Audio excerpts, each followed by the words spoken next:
우리 함께 말씀 보도록 하겠습니다. 함께 보실 말씀 로마서 11장 33절에서 36절 말씀입니다. 로마서 11장 33절에서 36절 말씀 우리 함께 한 목소리로 합독하도록 하겠습니다. 함께 읽습니다. 시작.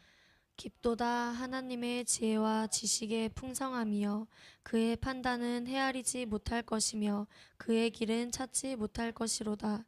누가 주의 마음을 알았느냐? 누가 그의 모사가 되었느냐? 누가 주께 먼저 드려서 갚으심을 받겠느냐? 이는 만물이 주에게서 나오고 주로 말미암고 주에게로 돌아감이라. 그에게 영광이 세세에 있을지어다. 아멘. 아멘. 예, 오늘은 기독교 강요 1권 17장 1절에서 5절에 대한 내용을 우리가 함께 간단히 보도록 하겠습니다. 제가 이 내용은 참 은혜가 되고 이해가 됐는데 이거를 가르치려다 보니까 가르치면서 계속해서 따라오는 의문들이 저번 주에도 잠깐 언급드렸지만 있었어요. 근데 그 의문의 원인이 죄성입니다. 결국 저는 저에게도 죄성이 계속 그 질문을 던졌었고, 한편의 믿음의 영역은 그것이 그냥 감사함으로 받아들여지고 하는 것들을 잘 우리 이 내용들을 이렇게 뭐라 해야 될까요? 살펴보실 때 그러한 그 작용이 일어나는 것을 보실 수 있을 거예요. 그러니까 뭐냐면 특별히 섭리에 대한 내용을 바라볼 때요. 이 섭리는 완전히 믿음의 영역이고 생명 있는 자들이 마치 예정론과 비슷하게 감사하게 되는 영역이어서 믿는 자들을 위한 어떻게 보면 이것도 교리라고 저는 보입니다. 이건 믿지 아니하는 자에게 설득시키려고 하는 건 설득하게 하는 건 미련한 행동이에요. 절대 그 행동은 나오면 안 되고, 단지 칼빈은 이것이 이제 교회 안에서 자꾸 이런 주장들이 나오는 걸 보고 두 번이나 나오죠. 우리 개 같은 읽어보셨어요? 다 읽으셨어요? 개 같은 자들. 마지막엔 깜짝 놀라가지고 뭐라 했더라? 어딨어? 이거 이렇게 개 같은 뻔뻔스러움은 사라져야 된다. 이런 뻔뻔스러움으로 아무리 멀리서 하나님 공의를 대적하여 짓더라도 이거 하나님 무서우신 분이었구나, 이런 것들을 좀 성격이 있구나 하는 것들을 보면서 이게 번역 문제인가 해서 제가 다른 책 그 4권짜리 처음 봤던 책을 봤는데 거기는 확실히 좀 더 부드럽게 적혀 있긴 해요.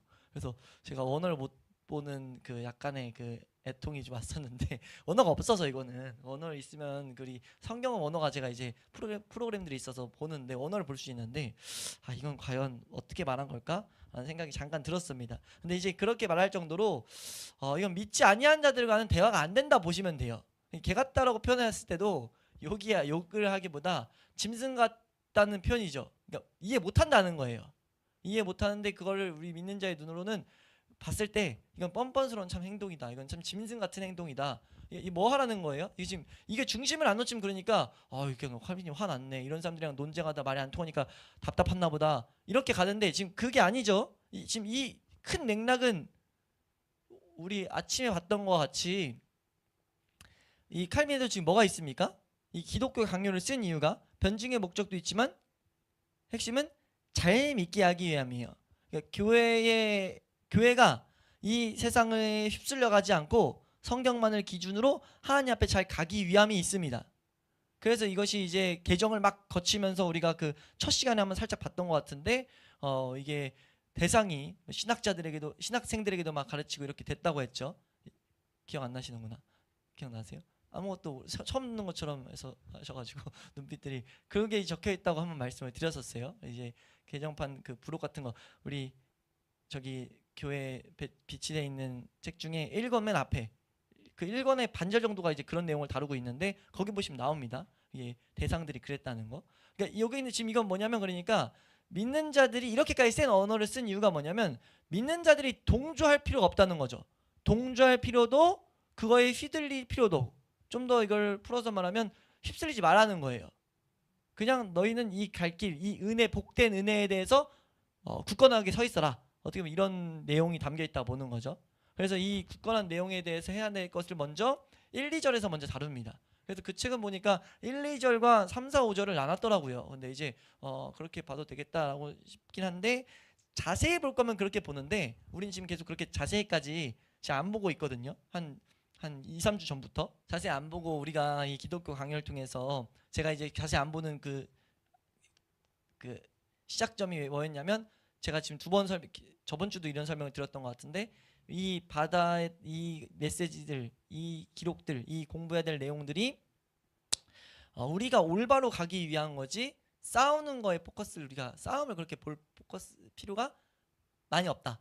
단지 이걸 우리가 기억해 놨다가 이런 논쟁이 왔을 때 찾아볼 그런 이렇게 체크 메모 그렇게 책갈피 해놓으면 되는 내용들이에요. 아 섭리 여기서 싸웠지 이런 거. 이단 거기서 싸웠지 이런 식으로. 그래도 그 주제에 대한 것들 그러니까 우리가 여기서 하나 또 유익을 말하다가 지금 생각이 나는 건 유익을 잘 가져야 돼요. 문제가 일어났을 때 어떤 교리 때문에 어떤 성경적 지식이 부재해서 나타난 문제인지 우리는 이제 볼 수 있어야 돼요. 그렇게 되길 소망합니다. 점차 우리가 올바른 지식들에 쌓여갈 때 지금 저 사람이 저 신앙이 흔들리는 모습을 갖는 것은 이 복된 진리를 모르고 있어서 그 부분에 무지해가지고 오는 마귀의 공격이구나. 마귀의 공격을 이기지 못하는 모습이구나 라는 것들을 우린 진단할 수 있어야 된다는 거죠. 아니 이 사람은 지금 섭리에 대해서 오해하고 있는데 그 사람에게 뭐 예정론을 가르쳐 비슷해 보인다고 예정론을 가르쳐요? 하등 도움이 안 되고 오히려 사색으로 가버릴 수 있다는 거예요. 근데 물론 이제 정확히 진단을 하는 그런 것들이 될 때 근데 아무튼 이제 그런 은혜를 우리가 추구할 필요 없이 이렇게 나아가다 보면 그런 은혜들이 우리에게 주어질 줄로 믿습니다. 그래서 마치 단단한 음식을 먹어서 선악을 분별하는 자들이 된다고 했던 히브리서 5장 14절의 그런 말씀이 우리 가운데 이뤄진다는 거죠. 그거를 먼저 이뤄졌던 것을 경험한 사람을 우린 보고 있는 거고요. 칼빈이 지금 그걸 보고 나누고 있는 거예요. 이건 이래서 그랬던 거야. 저 사람들은 이건 아예 짐승 같은 거야. 이런 식으로 말하고 있다는 거예요. 그래서 우리가 우선 보면 1, 2절이 먼저 이 섭리에 대한 또 큰 골조를 다시 잡고 있죠. 그래서 1절의 내용이 하나님 섭리의 은밀한 역사심인데 이 제목을 이건 좀 그 제목을 다른 번역의 제목을 봐도 좋겠다 싶어서 그 번역을 읽어드리면 하나님의 뜻에 따른 섭리의 작용이라고 1절을 해석하고 있어요. 그러니까 그 저 빨간 책에서는 저 앞에 있는 4권으로 나눠진 책에서는 하나님의 뜻에 따른 섭리의 작용 이거를 여기서 이제 칼빈이 설명하고 있다로 보이는 거죠. 그래서 보면은 여기서 3가지를 주목해야 할 것이다 라고 해서 말하는데 그냥 말씀을 드릴게요. 뭐라고 말하냐면은 과거나 3가지를 나누는데 첫 번째는 과거나 미래 모든 것들이다. 그러니까 하나님의 보호하심 통치 과거나 미래 다 영향 끼치는 거야. 예외 없어 라고 말합니다. 두 번째도 그 예외 없는 걸 설명하죠. 하나님의 섭리는 모든 일을 결정짓는 원리다. 어떨 때는 매개체를 통해서 역사하시고 어떨 때는 매개체 없이도 역사하시고 때로는 매개체에 반해서 역사하신다. 이게 뭔 말인가 할 필요 없어요. 그냥 모든 상황에서 하나님 섭리는 작용되고 있다는 거예요. 이 말을 먼저 해놓는 이유가 있습니다. 뒤에 가면 이걸 반하는 악한 자들, 믿지 못한 자들은 받아들이지 못하기 때문에 믿는 우린 정확히 알아야 될 내용. 그러니까 하나님의 뜻에 따른 섭리의 작용은 이렇게 일어난다. 모든 상황 속에서. 세 번째는 그래서 그걸 좀 더 보면은 뭐냐? 온 인류를 향하신 보살피심인데 특히 그의 교회를 다스리면서 지금 기울이시는 것이다 라는 것을 말하고 있다는 거예요. 그래서 여기서 부연 설명이 255페이지 한 가지 추구해야 되는 것이 부연 설명이에요. 그러니까 부연 설명. 그러니까 우리가 어떻게 해야 되냐 한번 보이시나요? 마지막 문단 곧 하나님의 아버지다우심부터 3줄만 읽을게요. 찾으셨어요? 네, 함께 읽겠습니다. 시작. 곧 하나님의 아버지다우신 자비하심과 사랑 혹은 엄격한 정의가 섭리의 전 과정에서 밝히 빛을 발하지만 때때로 사건들의 원인들이 감추어져 있다는 것이다. 네, 우리가 저번 시간에 봤던 내용이죠. 그러니까 우리가 모르는 거라고 해서 섭리가 아닌 게 아니라는 거예요. 받아들이지 못한다고 해서 섭리가 아닌 게 아닌 거죠. 이걸 우리 이 태도를 잘 가져야 될 줄로 믿습니다. 그래서 이 내용의 시작점이 뭐라고 했냐면요. 우리가 이 교리를 선하고 올바르게 사용하는 일에 든든히 붙잡혀 있지 않으면 어려운 속으로 스스로 얽매이는 일이 발생될 거라는 거죠. 그러니까 분명히 잘못될 수밖에 없다는 거예요. 섭리할 때는 무조건 오해가 나타납니다. 이게 뒤에 나옵니다. 이건 당연하거든요. 저도 섭리 생각할 때 바로 떠오르는 내용들이 있는데 그 내용들에 우리는 얽매인다는 거예요. 그러니까 올바로 사용한다 했을 때는 전제가 뭐예요?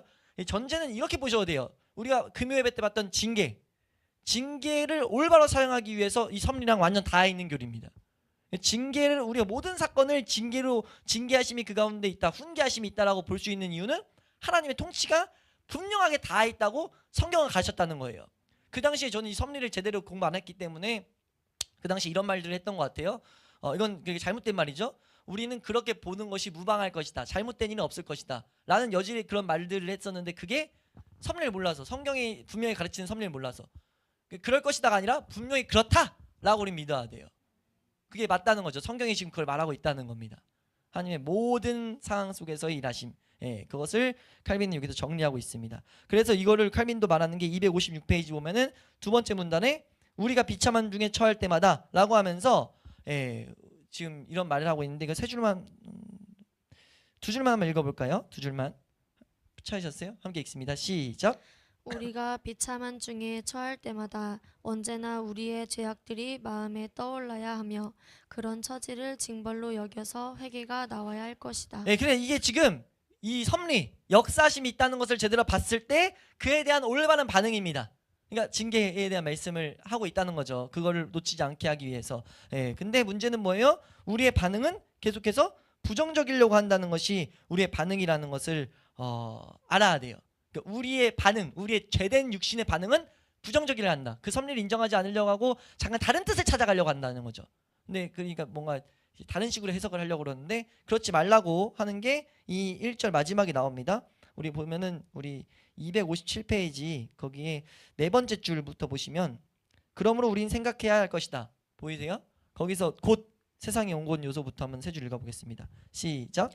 곧 세상의 온갖 소유로 인해서 우리가 판단을 잃어버린다 해도 하나님께서는 그의 공의와 지혜의 순결한 빛으로 모든 움직임 하나하나를 통제하시고 주관하셔서 올바른 목적을 향하여 질서 있게 나아가도록 하신다는 사실을 말이다. 지금 우리가 이 섭리를 공부하면서 가져야 될 중요한 태도입니다. 이해 못해도 우린 믿어야 되는 우리의 믿음이 딱 붙잡아야 될 건 뭐냐면 하나님은 분명히 모든 걸 하나하나를 통치하시고 주관하셔서 올바른 목적을 향해서 반드시 나아가게 하신다는 거. 우린 이걸 붙잡아야 돼요. 우린 이 은혜 가운데 이게 사실 우리 오전 예배랑도 지금 이어져요. 하나님의 크신 능력을 우리가 붙잡았을 때 우리는 확고히 선다는 것을 오전 예배 때 잠깐 말씀드렸는데 그게 사실 섭리에도 다 있다는 거죠. 그래서 우리에 대한 자세가 이런 믿음을 가져야 되는데 이걸 좀 더 확장해서 설명하는 게 2절이에요. 2절 제목이 섭리의 다스림에 대한 우리의 자세인데 이거를 다른 번역에서는 하나님의 섭리는 유일하고 불변하는 최상의 법이다 라고 이제 선언을 해놔요. 그러니까 우리가 대해야 될 자세가 뭐냐? 하나님의 법은 최상의 불변하는 법이다 라는 것을 알아야 된다. 그래서 설명 자체가 이렇게 나오죠. 제가 읽어드릴게요. 하나님이 누구냐? 창조주시고 우주를 조성하시는 분이다. 이걸 명심해서 우린 뭐 해야 되냐? 당연히 겸손하게 두려움과 경외하는 자세로 나아가야 된다. 이렇게 하지 않으면 뭐예요? 절대 이해하지 못한다. 유익 전혀 없어. 이 태도 없으면 하나님이 우주의 조성자여서 마땅히 그분의 가르침을 받는 게 우리에게 복되다는 시선은 가운데 귀 기울이려는 청종하는 자세가 없으면 절대 섭리는 유익으로 다가오지 않아요. 무조건 섭리는 우리 가운데 부정적인 싹을 트게 합니다. 그럴 거면 차라리 섭리 생각하지 마세요. 마시는 게 전 더 복되다 생각해요. 더 복되게 자라갈 수는 없겠죠. 흔들리겠죠. 왜냐면 중요한 우리 흔들리지 않게 하는 교리니까. 근데 이제 이 태도가 아니면 하나님이 우주의 조성자가 아니면 근데 지금 제가 이거를 읽으면서 뭘 하나 이제 본 거냐면 간단히 정리해 놓은 게 뭐냐면 반대하는 사람들의 특징 중에 하나 이 오전에도 한번 제가 그래서 언급을 드렸거든요. 이 섭리를 반대하는 사람들의 특징이요 마치 하나님이 우리를 다 이해시켜야 된다는 그런 생각을 가지고 있는 거예요. 배경이 아니라고 할지 몰라도 다 그렇게 갖고 있는 거예요. 날 이해시켜야 난 받아들일 수 있어. 이게 말도 안 되는 태도라는 거죠. 아니 어떻게 창조주가 해놓은 그 원리를 이해해요. 우리가 피타고라스의 정의 다 이해하세요? 원주율 이해하세요? 원주율이 3.14 맞나? 3.14 맞나요? 제일 최근에 공부하신 분 원주율 3.14 맞아요? 이과 있으세요? 이과? 원주율이 3.14죠. 그게 이제 그 원의 지름을 구하는 법칙 그런 거잖아요. 맞아요? 확고해야 지금 말하니까 원주율 맞죠? 원에 대한 아무튼 그 하나의 법칙이잖아요. 그게 하나의 발견한 법칙이잖아. 피타고라스의 정의도 법칙을 발견한 거잖아. 맞죠? 이 세상의 이치 어떤 것을 구하는 이치가 정해져 있다 법칙으로. 뭔 말인지 이해되시죠? 이거 설명해 제가 잠깐 얘기한 거 딱 했을 때 느낌 어떠세요? 공부하고 싶다 막 알아갈 수 있겠다. 자신감이 솟으세요? 아니면 난 상관없는 거야 그냥 목사님 상관없는 거 얘기하시는구나 하세요? 우리 이해 못한다는 거죠. 이게 두 가지 법칙 말했는데 지금 그거 말하는 거 딱만으로도 와 어려워 이런 느낌 드는데 뭔 말인지 이해가 되세요? 아니 우리가 어떻게 이 창조의 법칙을 이해하냐고요. 창조를 하신 하나님의 그 손길들을 이해하냐고요. 말이 안 되는데 엄청나게 교만한 태도가, 칼빈은 교만이라고 말해요. 이건 교만과 오만 방자합니다. 막 이게 담겨 있는 거죠. 그 배경이 뭐냐? 섭리를 반하는 배경이 한결같이 나 근데 이 부분 이해 안 되는데 이걸 하는 거예요. 근데 이해 안 되는 건 우리 사정이고 성경은 분명 말하는 게 하나님 통치하신다고 말한다는 거죠. 통치하신다 말하는데 우리가 이해 안 된다고 거부하면 좀 바꾸려고 한다면 이게 문제가 있는 거 아니냐고요. 그래서 이 섭리는요 우리가 믿는 자들에게 올바로 서도이도록 주신 건데 이걸 이해하지 못하니까 이제 뒤에 3절에서 보겠지만 악한 그런 행동은요 나와요. 잘 읽어보셨으면 보셨겠지만 살인한 건요 그런 중대한 범죄들 하나님 섭리 가운데 있으면 하나님 하신 거네요 라고 물어요. 칼빈이 뭐라고 말할 것 같아요? 맞다고 말합니다. 맞다고. 맞아. 다 손길 안에 있어. 그럼 바로 떠오르는 게 있죠. 하나님 악하네. 이런 행동들이 지금 섭리를 내가 이해시켜주지 않으면 나 안 믿겠다 이런 태도에서 나온 모습이라는 거예요. 그러니까 섭리는 내 사건들을 이해해서 접근해야 될 내용이 아니라 하나님이 밝혀준 하나의 법칙 중에 하나. 원주일 외울 때 어떻게 외워요? 3.13 하는 걸 이걸 외워요? 그냥 이거 공식해서 이렇게 풀면 돼라고 하는 거예요. 이해되시나요? 근데 우리가 이 하나님의 은혜를 대할 때 내가 이 밑에서 이해하지 안 되는 것 때문에 이걸 자꾸 위에 있는 하나님의 말씀을 왜곡시켜 보려고 한다는 거죠. 이렇게 보는 게 아니라 우리는 하나님의 섭리를 제대로 이해하고 이 밑에 있는 일들은 모르는 건 모른다가 지혜로운 방법이에요. 그걸 좀 길게 이제 이 당시엔 이 섭리를 처음 막 체계화하다 보니까 섭리에 대해서 공격받는 내용들이 있어서 이제 이 뒤에 3절에서 5절 사이에 다룹니다. 그래서 1, 2절은 우리의 자세까지 말한 거죠. 우린 그래서 뭐 하는 거예요? 우리는 여기 중간에 보시면 개들 여기서 개들 나왔죠 한번. 네, 5번째 줄에 개들 바로 다음 줄 보시면 그들은 하나님께서 여기서부터 한번 읽어보겠습니다. 3줄만 보이세요? 찾으셨어요? 읽겠습니다. 시작. 그들은 하나님께서는 오로지 자기들이 친히 이성으로 정해놓은 범위 내에서만 활동하셔야 하고 그 이상을 넘어서는 절대로 안 된다는 식으로 생각하는 것이다. 네, 그러니까 지금 이렇게 자꾸 제가 이걸 좀 풀어 설명드린 거예요. 네, 근데 이렇게 하면서 나오는 게 그런 문제가 뭐냐면 하나님의 말씀들을 조금씩 왜곡해야 되고 한단 말이에요. 하나님에 대해서 뭔가 이렇게 하나님의 주권을 살짝 건드는 거죠. 근데 이게 사실 믿는다고 하는 자들에게 용납이 돼야 안 돼요? 믿는데 하나님에 대해서 뭔가 이렇게 반하려고 한다? 안 되죠. 안 되니까 뭐 하냐면 이걸 대해서 직접 안 말하고 이걸 설명하는 자들을 공격하기 시작했다는 거예요. 이걸 이제 칼빈이 이 3절 2절 마지막에 그러나 밑에 두 줄 보시면 그러나 그들에게도 어느 정도 수치심이 있어가지고 하늘을 향해서 노골적으로 모독스러운 발언을 토해내지 못해서 그들은 자기들이 마음 놓고 넘어가시면 마음 놓고 떠들어대기 위해서 자기들이 반대하고 싸우는 것이 하늘이 아니라 이 말을 하는 사람들에게 공격하고 있다는 거죠. 지금 이 말이 예정론 같은 것도 다 적용되는 것 같아요. 그러니까 이해 안 된다고 지금 말하는데 성경에 보면 설명되어 있는 걸 찾아가려고 하는 게 아니라 그걸 주장한 사람들이 이렇게 틀렸대. 주장한 사람들이 이런 흠이 있었어. 뭐 이런 식으로 간다는 거죠. 그 사람들이 말했는데 이 설명은 좀 이상해. 그 설명까지 볼 필요가 없다니까요. 우린 이 원리를 먼저 제대로 붙잡아야 된다는 거죠.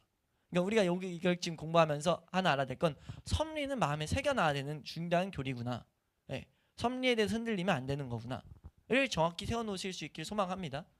그래서 우리가 사실 이 맥락에서 오늘 우리 본문이 나옵니다. 우리 오늘 본문의 내용이 이제 이 문단, 이게 다음 문단에서 나오는데 우리 본문을 다시 한번 읽어보시면 본문 내가 이해 안 되는 영역들은 우리가 그러니까 은혜를 추구하는 거죠. 은혜를 추구하는 거. 그게 섭리를 제대로 이해한 사람들의 태도예요.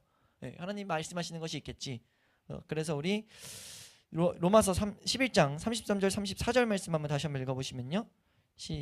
33, 34만 읽겠습니다. 시작. 깊도다 하나님의 지혜와 지식의 풍성함이여 그의 판단은 헤아리지 못할 것이며 그의 길은 찾지 못할 것이로다. 누가 주의 마음을 알았느냐 누가 그의 모사가 되었느냐. 지금 이 말이 뭐냐면요 바울이 말하는 거예요.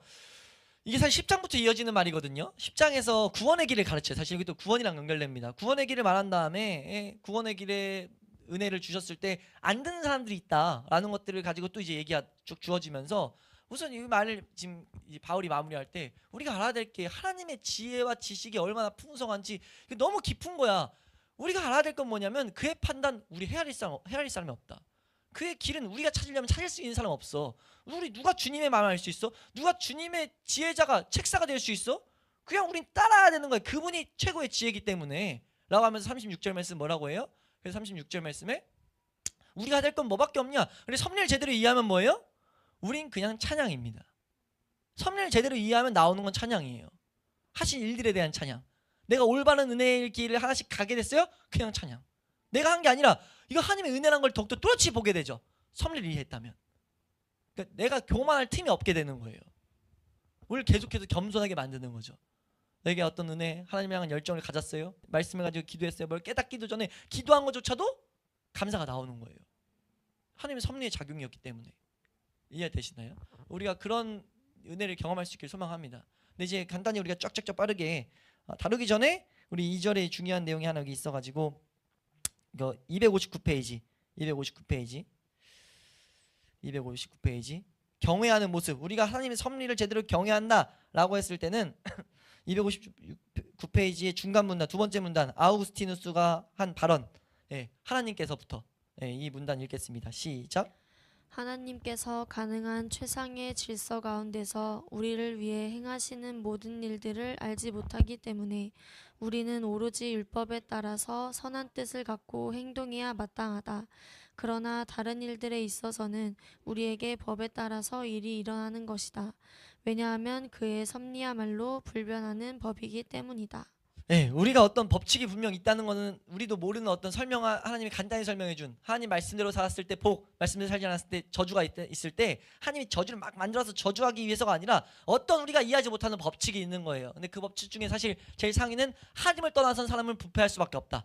이 절대적인 일들이 계속 일어나고 있어서 근데 그 일어나는 악한 행동들조차도 사실 그 법칙에 따라서 그게 하나님의 섭리라는 거죠. 그것도. 그러니까 그래서 우리 믿는 자들은 뭐 하는 거냐? 하나님 말씀을 향해 다른 박질하는 게 복된 길인 걸 알고 다른 박질하는 게 우리 의무다라는 걸 이제 설명해요. 그래 여기서 나온 하나의 가장 부정적인 얘기 중에 하나가 뭐냐면요. 그럼 섭리니까 기계네. 다 하나님이 제정하신다며 보호하신다며 하나님이 다 이끄신다며 그럼 나 아무것도 안 해도 돼? 이런 얘기들이 막 나오거든요.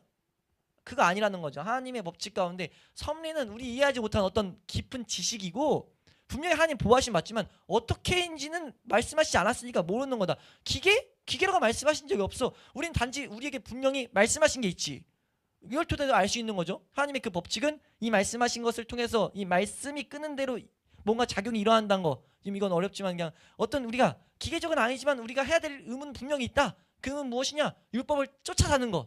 이게 우리의 삶의 가장 복된 모습이라는 것을 설명하려고 그러는데 여기서 이제 파생됩니다. 섭리를 말하다 보니까 부정적인 방금 말씀드렸던 이런 내용들처럼 파생되기 때문에 3절에 먼저 4절에 우리의 의무를 설명하기 전에 3절에 이제 이게 나와요. 이 제목이 다른 번역으로는요. 섭리를 방자하여 사람의 책임을 간과하는 결정론의 오류라는 내용입니다. 그러니까 섭리에 대한 그릇된 적용을 좀 더 풀어서 적혀 있나 봐요. 방자 아니죠. 죄송해요. 빙자해 가지고 사람의 책임을 간과하는. 우리 책임 없겠네 그럼? 그런 결정론의 오류 그것이 있다는 거죠. 그래서 그거는 잘못된 적용이다라는 것을 3절에서 막 자세히 설명하고 있습니다. 우리 한번 이것만 읽어볼게요. 3절에서는 우리 잘못 이해한 것에 대한 내용이 3절에 나오는데 260페이지 맨 마지막 문단 정리하자면만 읽겠습니다. 정리하자면 함께 읽습니다. 시작. 정리하자면 그들은 미래와 관계되는 모든 계획들을 하나님의 섭리를 거스르는 것이라 하여 전혀 인정하지 않는다. 어떠한 계획을 세우더라도 그것과는 관계없이 하나님께서 정하신 대로 일이 이루어질 것이라는 것이다. 그리하여 지금 어떠한 일이 일어나더라도 그들은 모든 것을 하나님의 섭리의 탓으로 돌리기 때문에 그 일을 행한 당사자에 대해서는 눈을 감아버린다. 살인자가 한 선량한 시민을 죽이는 사건에 대해서도 그들은 말하기를 그는 하나님의 계획을 실행에 옮긴 것이라고 한다. 누군가가 도둑질을 했거나 간음을 범했다 할지라도 그들은 말하기를 주께서 미리 보시고 정해놓으신 일을 행한 것이니 그 사람은 하나님의 섭리의 시행자라고 한다. 부모가 병들어 있는데도 아들이 치료도 하지 않고 돌보지도 않고 그저 부모가 죽기만을 기다리고 있다면 어떨까? 하나님이 영원 전부터 그렇게 정해놓으셨으니 그 아들도 그것을 그저 따를 뿐이라고 그들은 말할 것이다. 이렇게 해서 그들은 하나님의 정해놓으신 뜻에 복종한다는 것을 구실로 모든 범죄를 덕으로 간주하여 정당화시키는 것이다. 네, 이거 지금 섭리를 완전 잘못 이해한 것이라고 설명하는 거예요. 그러니까 이게 완전 잘못 이해한 내용. 그러니까 하나님 우리가 기계적으로 뭔가 계속 다 정해진 거, 그냥 운명이다 이건 뭐 이렇게 보는 거, 운명 아니라는 거죠. 그러니까 섭리는 이렇게 다시 처음으로 그래서 처음 봤던 내용이 중요해요. 섭리는 하나님이 계속해서 우리를 보호하시고 인도하신다는 개념을 붙잡도록 주신 거지. 이거가 뭐 미래가 운명이 결정됐으니까 막 살아? 아니면 아무것도 할 필요 없어? 이런 식으로 빠지는 건 뭐냐면 하나님이 우주의 주권자라는 것을 보지 않고 믿음이 없는 눈으로 접근하면 이런 결론이 날 수밖에 없어요. 믿음 있는 자들은 감사와 그러니까 우린 열심히 살아야 되겠다가 나오는데 그걸 가르치시기 위해서 섭리를 말한 건데 우리가 섭리를 제대로 다 이해할 수 있어요 없어요? 이거의 전제는 중요한 전제는 이겁니다. 섭리에 대한 법칙을 이해할 수 있어요 없어요? 인간의 설명 뇌로 이해할 수가 없어요. 우리의 말로 표현할 수가 없어요. 어떻게 미래를 구성해 가시고 이렇게 이끌어 가시는지 분명 이끌어 가시는 건 맞는데 우린 이해할 수 없어요. 그래 그걸 설명할 수 있는 건 없어요. 근데 분명한 거는 하나님이 인간에게 책임과 자유의지를 주셔가지고 인간에게 책임과 의무를 맡기셨다는 거죠. 범죄자들이 한 것은 하나님이 하게 한 게 아니고 하나님을 떠나서 부패한 타락의 결과로서 일어난 일이에요. 근데 물론 그 가운데 그런 일들조차 이 뒤에 이제 4절에서 나오죠. 그 내용 자체가 뭐냐? 4절 어디 나오냐면요. 5절에 나오는구나.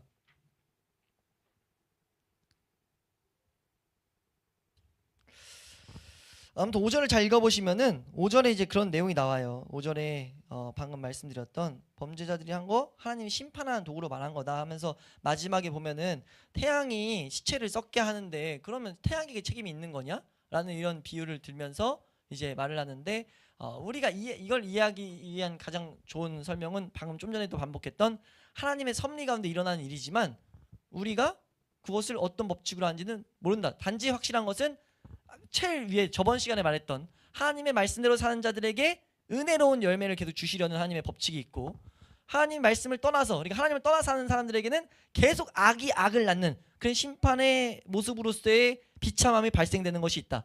이렇게 우리 크게 우선 이해하고 살아야 되는 거죠. 그럼 이걸 봤을 때 핵심은 뭐예요? 우리 믿는 자들에게 이 뒷부분 사실 3절에서 5절 설명드린 거는 날려먹어도 될 정도로 물론 싸움이 일어났을 땐 와서 봐야 돼요. 지혜를 찾아가야 돼요. 근데 우리가 우선 말씀을 대하는 우리가 아직 실제로 우리 삶 가운데 고민이 안 일어난 상태에서 이것들을 막 깊이 파고들다 보면은 제가 이제 파고들다 보니까 오히려 내 죄성이 계속 잘못된 사색으로 가려고 하는 막 이런 막 뭐예요? 욕구가 일어나요. 뭔데 그럼 이건 뭐고 이건 뭐고 이건 뭘까? 이렇게. 근데 이거에 대해서 답을 명확히 우선 내릴 수 없는 것이라고 우리는 생각을 해야 된다는 거죠. 물론 설명을 하는 데까지 할 수 있어요. 근데 이제 그렇게 설명하게 되면은 실제적인 예들이 막 풀어지고 해야 되는데 그렇게는 우리는 안 보겠다는 거죠. 우선 봐야 될 걸 봐야 되니까 이건 그렇게 보지 마 라고 지금 우리가 묶어서 보면 돼요. 3절에서 5절에 이런 비참한 섭리를 이해하지 못한 모습들이 있다. 이런 악인에 대한 건 뭔데 이렇게 되는 이런 것들이 있다. 이게 다 뭐라고요? 하나님이 이 첫 번째 1, 2절에서 봤던 내용들을 내가 믿음의 눈으로 본 게 아니라 내가 이해한 영역까지 혹은 이해시켜달라 뭐 이런 식으로 가기 때문에 오는 거. 그거 사실 연구 안 해도 섭리를 통해서 주시는 은혜는 우린 충분히 붙잡을 수 있거든요. 이해되시나요? 근데 이런 공격은 우리 안에서도 밖에서도 끊임없이 일어난다. 그러니까 이 부분은 우리가 사실은 이제 따로 1대1로 상담한다던가 그래서 보는 게 더 유익일 것 같아요. 함께 보기에는 크게 유익이지 않을 것 같아서 제가 이렇게 좀 두리뭉실하게 지금 넘어갑니다. 왜냐하면 설명할수록 사색이 계속 나오더라고요. 설명을. 그래서 제가 완벽하게 하던가 안 하던가가 낫는 것 같아서 안 하고 이 부분에서 이게 이제 찾아가다가 우리가 궁금한 게 있으시면은 저한테 이제 따로 오시면 될 것 같아요. 그래서 우리의 의무만 말하고 가면은 우리의 의무를 대할 때 이제 4절에 261페이지 위에 나오는데 사람이 마음으로 자기의 길을 계획할지라도 그의 걸음을 인도하시는 이는 여호와시다 라는 이 말씀을 토대로 이것도 섭리에 대한 어떻게 보면 말씀인데 우리가 이러한 말씀을 토대로 단지 우린 뭐 하는 거냐? 이것을 믿고 최선을 다해 살아가는 것이다. 하나님 말씀 따라. 이게 섭리할 때 제일 큰 은혜 뭐라고요? 넘어지는 것처럼 보여도, 실패한 것처럼 보여도, 우리 가운데 좌절적인 사건이 있어 보여도, 우리 가운데 때로는 연약 가운데 휩싸이는 모습이 있어도 다 하나님께서 사용하실 수 있는, 복되게 만드실 수 있는 내용이라는 거죠. 우리는 그걸 신뢰하면서 나아갈 수 있기를 소망합니다. 네, 우리 이것만 읽겠습니다. 우리 죄송해요. 262페이지에 제일 위에서부터 7번째 줄, 명령하신 것이다 끝 뒤부터 주께서 찾으셨어요. 주께서 사람들에게 지혜를 발휘하고, 첫 번째 문단의 밑에서 네 번째 줄입니다. 주께서 찾으셨어요. 다? 주께서 사람들에게, 거기부터 그 밑에 문단 두 줄까지 자초하게 되는 것이다까지 한번 잘 읽어보겠습니다. 시작. 주께서 사람들에게 지혜를 발휘하고 경계하는 능력을 불어넣으셨고 그런 능력으로 생명 그 자체를 보고 하시는 그의 섭리를 따르도록 하셨다는 것이 눈에 분명히 보이는데도 이 바보들은 그것을 생각하지를 않는 것이다. 그러나 반대로 그것을 무시하고 게으름을 피우면 하나님께서 그들에게 정해놓으신 재난을 그들 스스로 자초하게 되는 것이다. 네, 지금 우리가 이것을 잘 세워넣어서 우리가 해야 될 것은 섭리 가운데 이끄시는 은혜를 바라보며 부지런하게 주신 은혜들을 사용하는 것이 우리 믿는 자들에게, 말씀을 따르는 자들에게 주어진 이다라는 것을 생각하시면서 이 내용을 이렇게 큰 틀에서 이해하고 넘어가시면 되겠습니다.